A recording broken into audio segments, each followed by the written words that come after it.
How to edit your post on Facebook app. Hi guys, in this video I will show you how to edit your post on Facebook.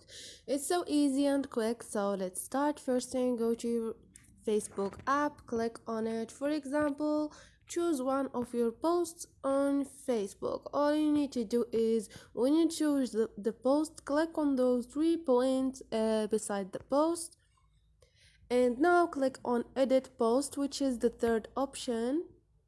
And here you can edit your caption, or you can just edit,